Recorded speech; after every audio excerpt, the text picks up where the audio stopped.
So hello everyone, this is Kelly Beard of karmictools.com and I'm here with Cinnamon Rose and we are going to talk about the Venus reading and custom guide that I offer, mainly because we are still in the thick of it, doing our review, digging up in Capricorn, really going narrow and deep with our structures and our containers and if they function well, and most of them don't, they've run their course. And so Cinnamon is going to be my participant today to help me demonstrate the value of the book and taking notes and tracking to the degree that you feel comfortable, right? So every 18 months, Venus goes backwards, and that gives us a chance to personally, individually upgrade our values and priorities. And now in Capricorn, she goes back to the same place every 8 years.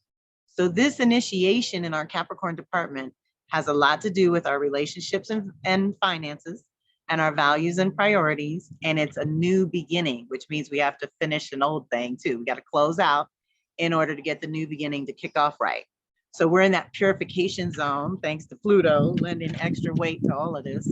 There's so many extra dynamics going on. Cinnamon, how do you feel about just this review and the last time being 2013? Can you see connections?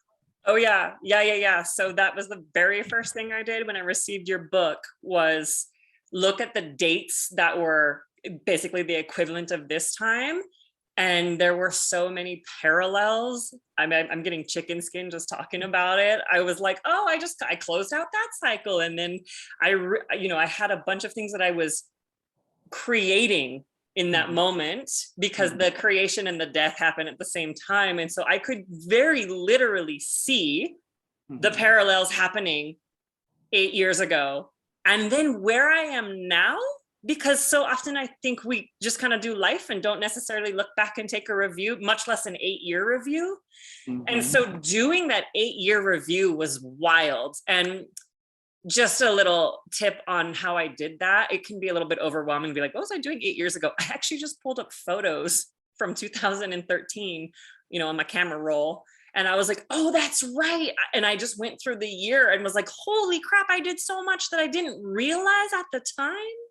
But without your prompts, I don't think I would have had an understanding of literally watching my values change, because that's what was happening. Was my values were changing back then and they're doing it again now. And to be able to have that reference point was kind of jaw-dropping for so many reasons. Yeah, it's really cool. And also it was very emotional. It still is emotional, but we're talking about Venus, so right. Can't get out of that one. No, especially not with Pluto being in the mix right now. So exactly. So there it is. Well, I would also venture to say the way I get people to remember this is how what Awakening 2012 was. So 2013 was the outgrowth of that. What did we end up choosing? What did we end up anchoring? What did we end up bringing into form from that mind-blowing, we know it was a huge reset for Earth and for us and for everything. Then where did we go from there? And how much of that has worked or not worked? How much is that is still a value and priority now? And then think about what we had 2020, and the Gemini cycle again blew us open to these possibilities that have never been possible, and now they are. And so what are we going to choose? What are we going to create containers for? Right? And so everyone's not a tracker, but I love to say that the better you kind of take a few little notes here and there from my prompts that are in that book, then the more you have to refer back to. And then you get what, like Cinnamon was talking about, those validations for what you've learned, what you've grown, how you've changed. And I think it gave me language anyway to say, yeah, I used to love that. I used to really care about that, but I don't care anymore. And now I'm over here and this is my focus. And so not making anyone good, bad, right, or wrong. It's just a new energy and a new beginning. And let's do that. Yeah, talk, baby. Give me some. That is what is so potent about it, was the validation of choices you made, which I don't know about y'all, but 2012 was when I like woke up, but I was still a baby. Like I had a whole bunch of stuff to walk through. I still have a ton of stuff to walk through. Yeah, exactly. But the difference this time around, this 8-year cycle is starting with me a hell of a lot more conscious about what I'm choosing. And that is the difference, is the consciousness. I could tell when I was like looking at my photos, I was just doing one thing and then the next thing, didn't necessarily know the deeper reasons for why I was choosing what I was choosing. It's very clear now, hindsight for sure is 2020. But now I can feel myself in this like crux, at the crossroads. Change is here, but I'm not going blindly into it. It's more like, no, what do I really want and value? And do I still value some of those old things? Actually, no, I don't, turns out. Mhm. And that's the other thing about the book that's customized for you is your personal activations. And that ends up helping you stay locked in on your values, on your priorities. You're not as easily swayed to what's going on around you, you know? So I like that too. And that's the customized part. Everybody, I just had a glass blow over. I don't want it to break, y'all. So give me a minute. So what were we saying? The activations that keep you on track for yourself. That's the customized part. And then the rest, the guidance, the archetypes and the stories that are our guides for month to month. And again, you get your reading and you get your custom guide and you're good to go. If you want to drop into the circle, there is community support for that. And you can come join us and we're all kind of focused on the same things. So one of the other things that I suggest, and I always give people an example, and Cinnamon, you can testify, is how you have your paragraph of descriptions, right? And then I instruct you to bring your one sentence takeaway back to your current month. And so for my example is I have 6 activations in this particular month. So I went through and I wrote 6 sentences. Now, those 6 sentences are my snapshot for the year. And this is where I know I can focus and I know that I'm supported. And then if there is any release work to be done, then I am supported to do that too. But you'll love these reminders, right? Radically new values and priorities already tells me Uranus must be involved, okay? New cycle of my own unique genius, new love, money, and magnetics. I want to remember that for the month, you know? Evolution of masculine, feminine, give and receive, be and do, grow and change. You know, I paraphrase, I use my own words. So I want you all to do the same thing. Make room for new values and priorities to take root. I need that reminder because otherwise I'm impatient and I think things should be happening faster than they are, you know? Recharge my battery, the sun is involved. Adjust my magnetics so that magnetizing and repelling are more efficient. You know, these are good reminders for the month. And again, when you're in it, and this is what Cinnamon was describing a minute ago, you don't know what's what. You really don't until you're out of it. And so right now we're still in it, in that review of even this week, Venus is linking up with Neptune for the 3rd and final time. That's one of her special activations. So I do have a post on YouTube and Instagram, everything. You just have to scroll through to Venus activations, and it'll talk about the very specific support that we have this go round to shift our roles and responsibilities. Remember the Capricorn theme, and remember that we also do 9 months of release work and 9 months of reclamation work. So right now, the release work is Capricorn, and the archetype I used was the slave, because it does rule these institutions that seem to want to enslave us at this moment, and I don't like that. But if we hold our own, if we have our own inner authority and our own structures are tight, they can't do that to us, you know, then they don't run your life. So it was one of the notes that I'm doing a Taurus Scorpio eclipse write-up. We're gonna do that next. But it was like, create a system or be enslaved by another's. There was a quote that I had like scribbled all over my notes, and that's big right now. And so if we can shift our roles and responsibilities to the degree that we know what we're responsible for and what we're not, and not pouring resources out the wrong door, then we can dial that in. And then when we get to the reclamation side, it's ruled by Libra. That means if we get our own shit together, then our contact with everyone else is going to be better. Our collaborations, our partnerships, everything that we want to do will go better. But right now we have to work on ourselves and our structures and our roles and responsibilities. What do you really want to do with that?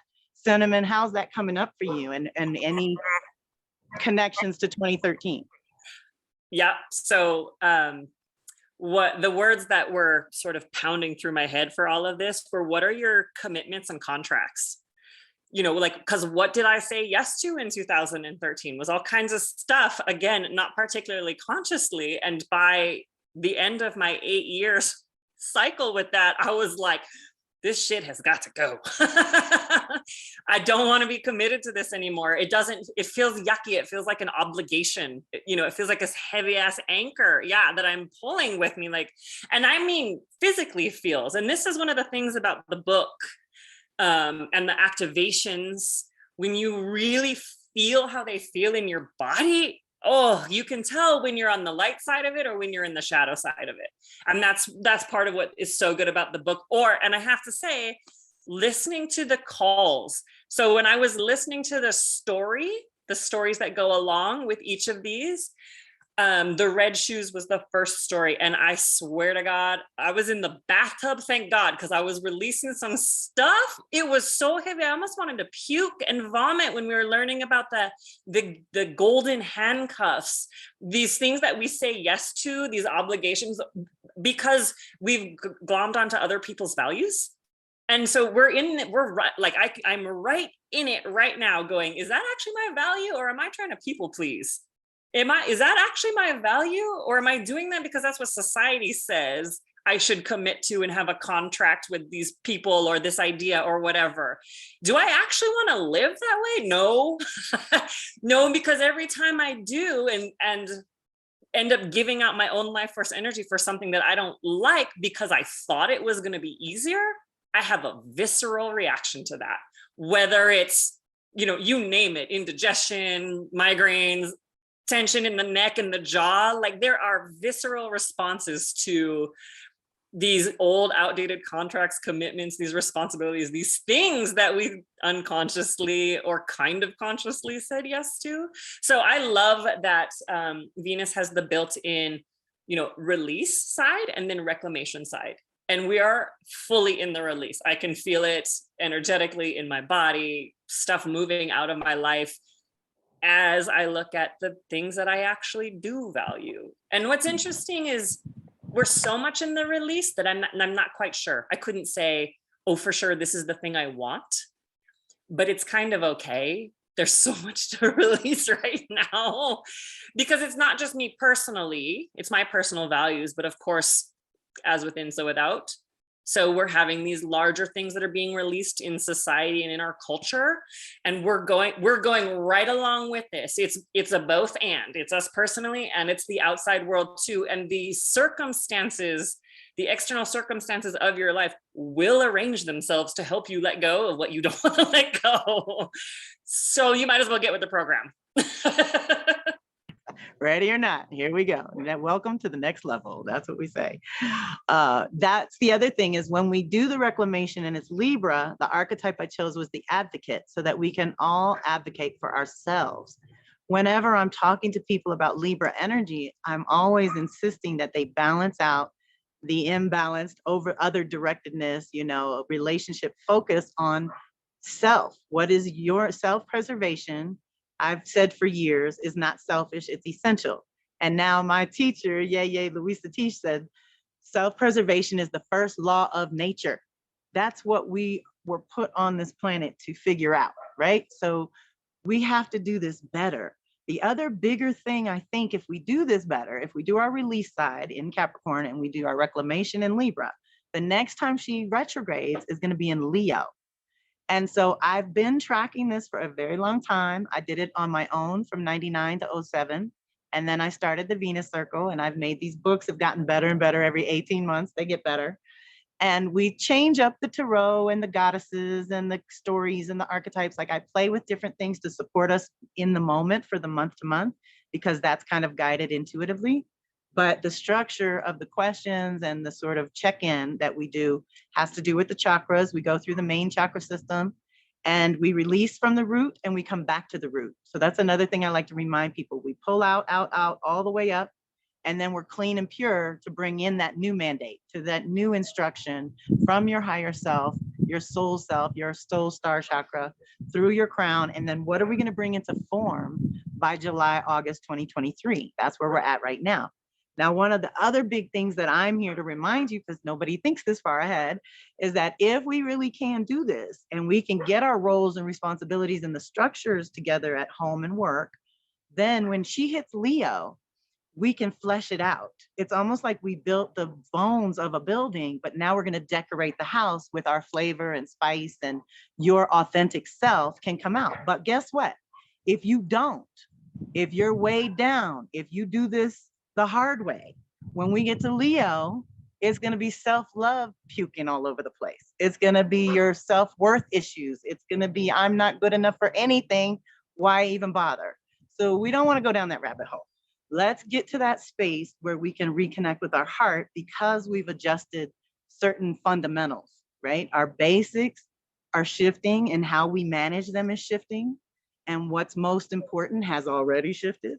So now we got to work with this base so that we can expand with that next go round. And there has been this rhythm, and Cinnamon and I have talked about this too. So 2017-ish, she went backwards in Aries.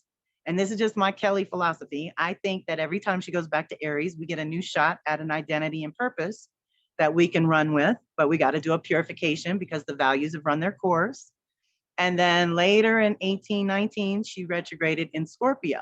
So once you have a new identity and purpose, you have access to new power, and that shifts everything. Once you have new power, then she went in 2020, went backwards in Gemini. Now we have all these options and possibilities because we have a new purpose, we have new power. So now we have new choices. That's huge. But we can all testify to not being able to ground very much in the last cycle. And now she goes to Capricorn, and it's like, what are we going to choose? What are we going to commit to? What are we going to build a base for? And what are we going to contain, nurture, and protect going forward? What's going to be the best thing for the greatest number of people? We are activating, especially in Capricorn, the ancestor wisdom, the wisdom of the elders, the council of grandmothers. You can invite all of that in to guide you as we do this and kind of reset yourself, knowing that the new beginning is possible, but we have to clear out the old, right? And as we go from that Capricorn zone, when she goes to Leo, then we reconnect with the heart. Because here we want to be practical. Here it's kind of tough love. Let's get it done. The work, it's ruled by Saturn. We're going to have to work at this. But the next one in Leo can be fun, can be uplifting, can bring us back together in social circles the right way, sovereign, independent, totally centered in your own identity and purpose, without any weird isms or issues or sticky icky that gets on, these lower level exchanges. I'm just not doing it. Raise up or meet me another day. I don't know. I'm not coming back down. I'm not rolling around in the dirt with nobody else. No more. So this is what helps if we're conscious. And then, Cinnamon, you can talk about this too. I tell people too, you can read your stuff ahead of time and put it on your calendar and be all organized and ready, and you'll know it when it hits. Or you can be like Cinnamon and live life and fly by the seat of her pants, and then go back and look and go, oh my God, I did all that. And again, it doesn't matter which way you do it. There's no right or wrong. There are busy months and kind of less busy months.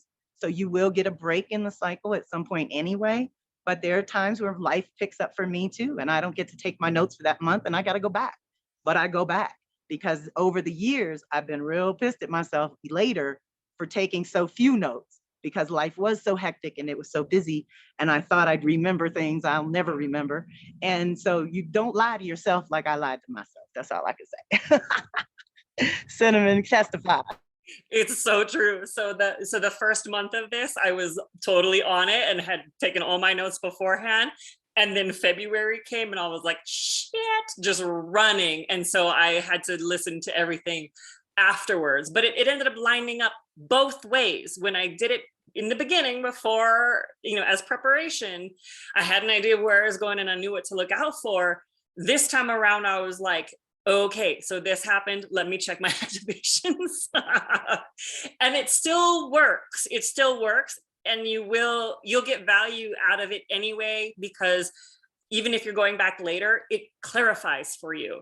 It clarifies for you for whatever the next step is going to be. And it acts as a self-validation tool, which is really what a lot of us need. If we're going to be the advocate, we have got to be able to self-validate. So just the act of taking the notes is already you doing the work. You're already moving into it. And so Kelly, as you were talking about like 2017 was what Aries, right? New identity. Okay, I'm going to give an example so that people can truly understand how these Venus cycles are so lined up. All right, 2017, Venus is in Aries. I don't remember where Pluto was, but it was retrograde somewhere. And the day it went Capricorn, yeah, the day it went direct, I was standing in the shower and I was like, I don't want to be married no more. I got divorced in 2018 and it was all part of it. We're talking new identities, right? Venus and Aries. So I'm no longer wife. That is gone. And then there was the next, so after Aries, it was the Scorpio, right? Venus is hanging out in Scorpio. So guess who has, anybody, as soon as you leave an identity, you will be purging emotions.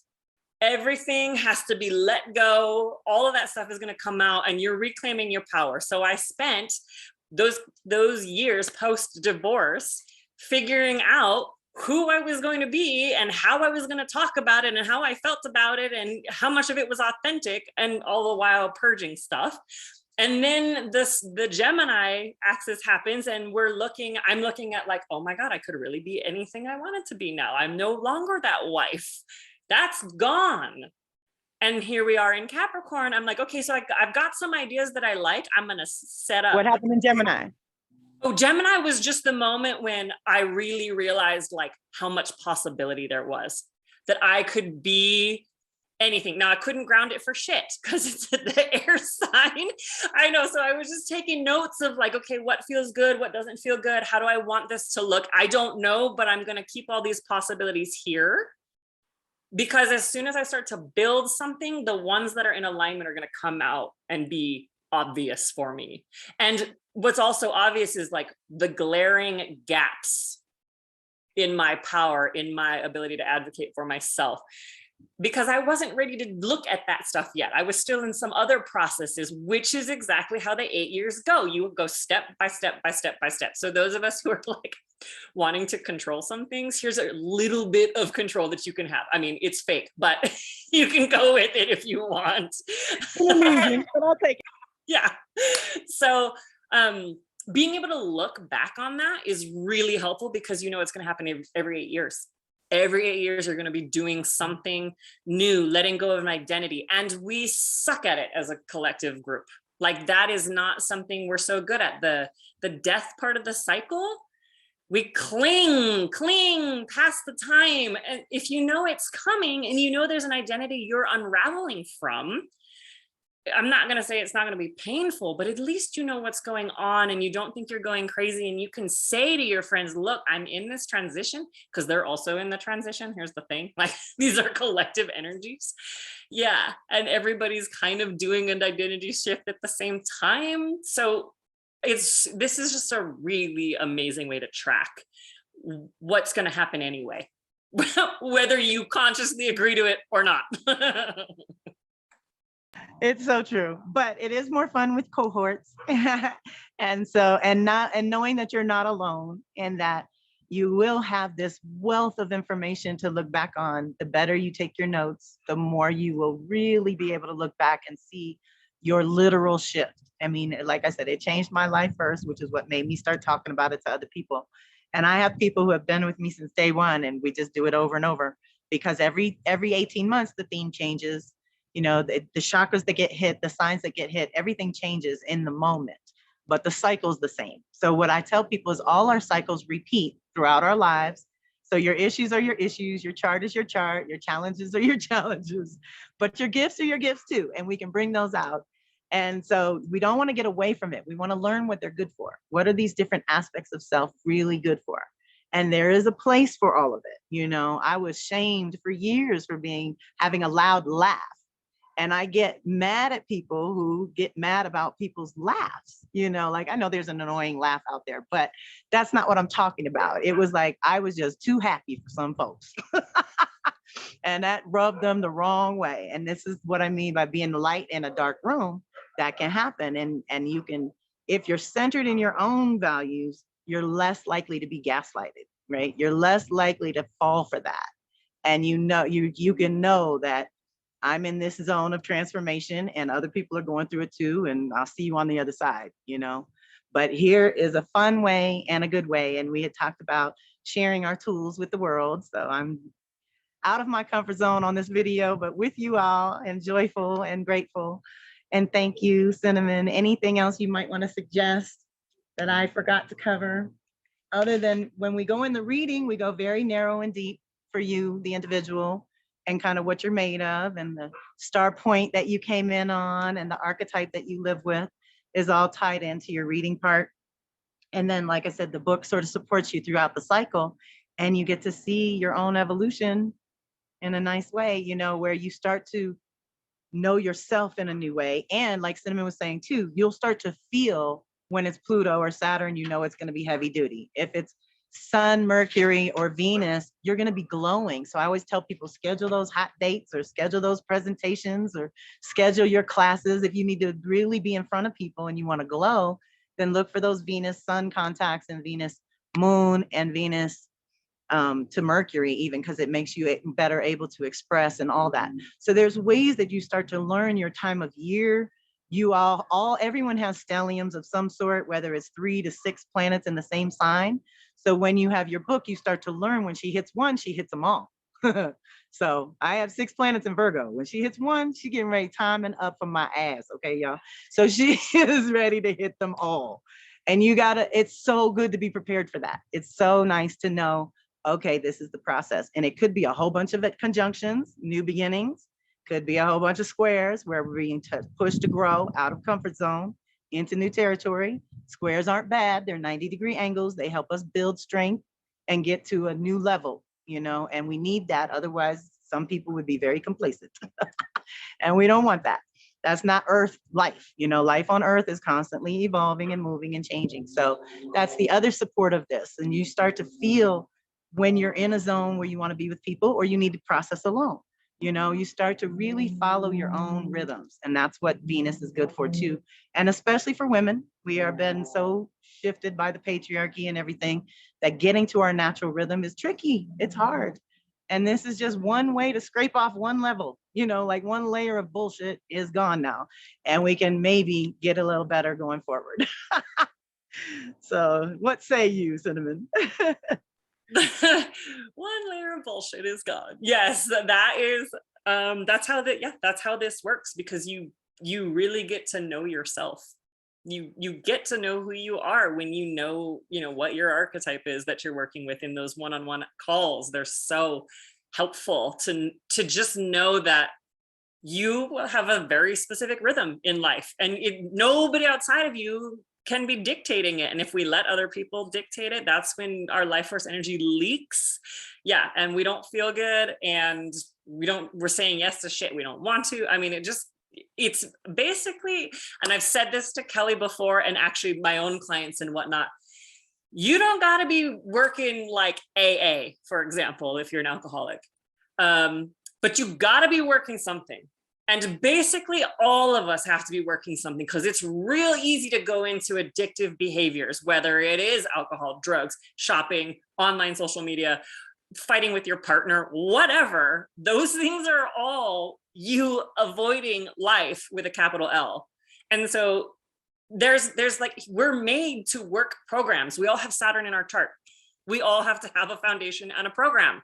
So this is my favorite type of program, because it addresses what's happening in your energetic body, what's going to be happening in your emotional body, what's going to be happening in your mental body, and what's going to be happening in your physical body. And this is because the stars correspond with each of those bodies.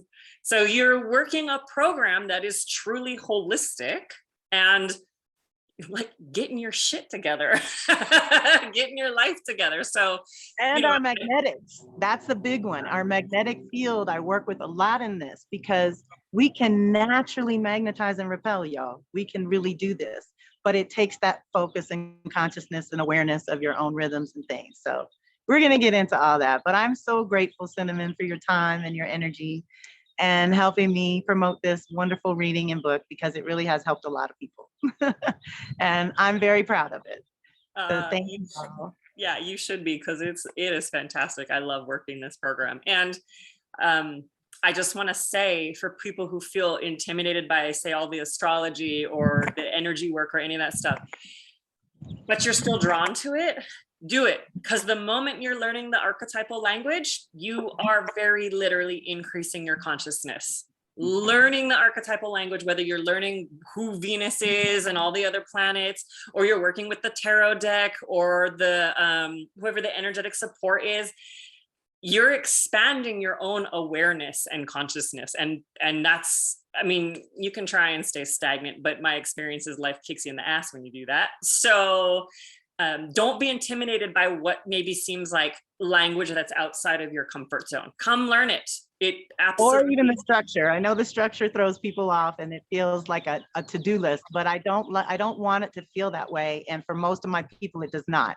This is a thing that supports you. It's not one more thing to do or one more obligation, you know? This is something you're gonna wanna take one day a month and just check in with yourself. And it helps hold you in a container that you know, again, we can all get caught up with life and forget about ourselves. And I'm just all about the individual. I think if the individuals get it together, the globe will be okay. So I'm here to support you, the individual. And so reach out if you feel called. And Cinnamon and I are going to get together and do this again for her full moon, new moon energy session. So look forward to that, because they are amazing and we got to talk about those too. All right, my love. Thank you so much. Bye.